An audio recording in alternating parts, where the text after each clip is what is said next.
Akira Kurosawa was born on March 23, 1910 and passed away on September 6, 1998 at the age of 88. Born in Tokyo, Japan, Kurosawa would go on to direct over 30 motion pictures and become one of the most influential filmmakers of all time, spanning a career of 57 years. On October 9, 1952 came Akira Ikiru, which is literally translated as To Live, partly based on the Tolstoy's 1886 novella The Death of Ivan Ilyich, though the stories aren't too similar other than a few familiar plot elements. On September 9, 2007, the movie was remade into a television drama series, though certain characters and plot points had been altered and updated. The film follows Kanji Watanabe, played by Takashi Shimura, a middle-aged man who has worked in the same lackluster, boring, bureaucratic job for the better part of 30 years. No one around him pays any attention to the guy, including his own son and daughter-in-law who he lives with. Oh, I can relate.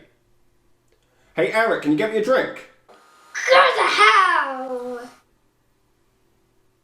To make his current situation even worse, he soon discovers he has stomach cancer and has less than a year to live, maybe even as little as just 6 months. Attempting to deal with his inevitable demise, he constantly ditches his job and doesn't tell many people about his condition before meeting a young woman, Toyo, played by Miki Odagiri, who has such a happy and ecstatic thirst for life. Watanabe is intrigued by her happiness and tries desperately to learn from her. Her secret is creating toys, as making so many children happy in turn improves her own life, and she suggests that he too try making something himself. Definitely a line that wouldn't be allowed today. He soon drives Toyo away after growing too attached, but nevertheless overcomes the odds and manages to turn a mosquito-infested cesspool into a children's playground before passing away not too long after. The entire third act takes place during his wake, with occasional flashbacks as various of his colleagues, friends and family figure out the truth behind his life and what he was truly going through and accomplished. I'd just like to start out by saying that Akira Kurosawa was way ahead of his time when it comes to filmmaking, and this picture is a perfect example of that.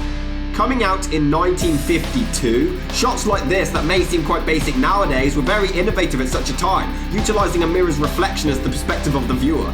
In addition, actor Takashi Shimura here is singing a depressing song about how his life is almost over, and Kurosawa's direction was literally to sing the song as if he were a stranger in the world where nobody believed he existed. The actor really nails this, in addition to the brilliant camera work, closing up on the extras' faces, and the music really complements it perfectly. It creates an ominous and unsettling feeling, as it does later in the film when we see him for the last time, which I feel is exactly what they were going for. The song itself is called the Gondola Song, written in 1915 about women who should find love before their time runs out. Throughout the picture, Takashi Shimura really does a fantastic job, and it's damn near impossible to not have growing sympathy with his character. You really feel his pain, although he just maintains the exact same facial expression for 90% of the film.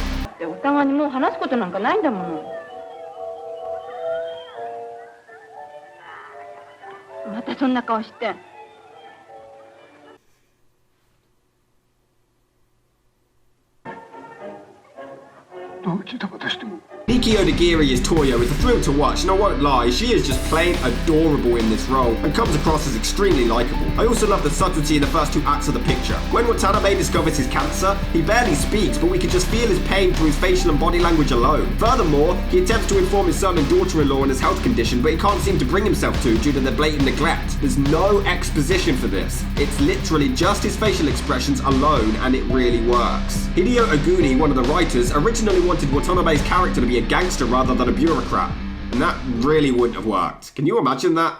I've got stomach cancer? Well, say hello to my little friend!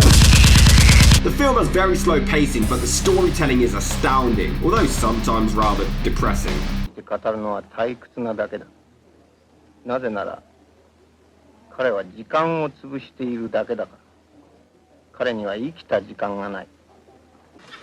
How are you alive? I may very well not be. The exterior scenes are extremely well lit and add to the eerie and chilling atmosphere. It really sets the tone for the movie, and despite it coming across as dark and gloomy, you can really relate to Watanabe's character, who hasn't felt unappreciated and unloved. I'm so alone. The movie also has some incredibly intelligent, genuine and inspiring messages behind it too.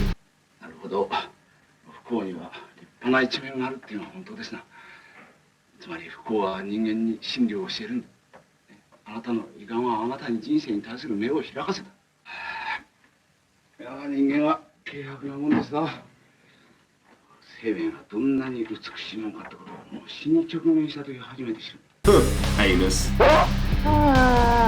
What the hell was that noise? Seriously, it's not human. There's a lot of references to Watanabe's hat as well. Like seriously, he gets a new hat and it's mentioned constantly as if it's a huge shocking revelation that a man can purchase a new hat after 30 years.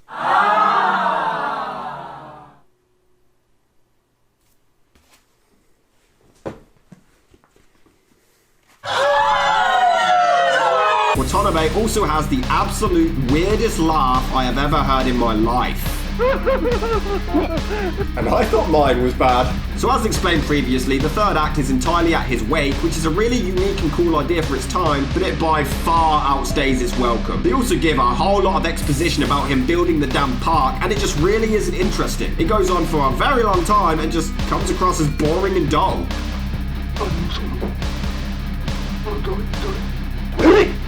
How the hell is he fat? See, here, even the actors look like they're bored waiting for the credits to roll. This movie is 2.5 hours long, and it really didn't need to be. Everything was resolved long ago, and without the filler, 90 minutes would have been easily accomplishable.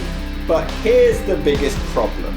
So, the whole message of the movie is that you should act before it's too late. You know, leave your mark. You could die at any time, so seize the moment. A great message, but the film seems to hammer it home as if it wasn't already obvious enough, and they just seem to insult the viewer's intelligence. It just seems like, oh, by the way, in case you didn't get it, act now! And instead of moving on to the credits, they spill it out even more blatantly over and over again. Do they think all of the viewers are idiots? It wouldn't bother me so much if it wasn't for the fact that the film used subtlety so brilliantly earlier on. The last act is literally...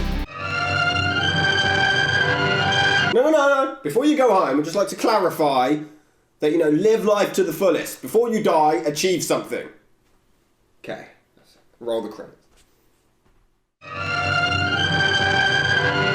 No. One more thing, in case we didn't mention. You know, really succeed. Exceed your expectations. Just do that. You'll leave your mark.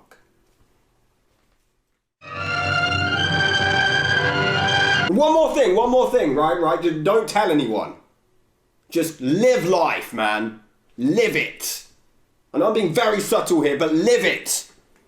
Leave your mark. Make something. Go make a park. Oh, and by the way. Got nothing really, but I'll sit here for 15 more minutes. Leave your mark, make something. No, that's about it. Bye.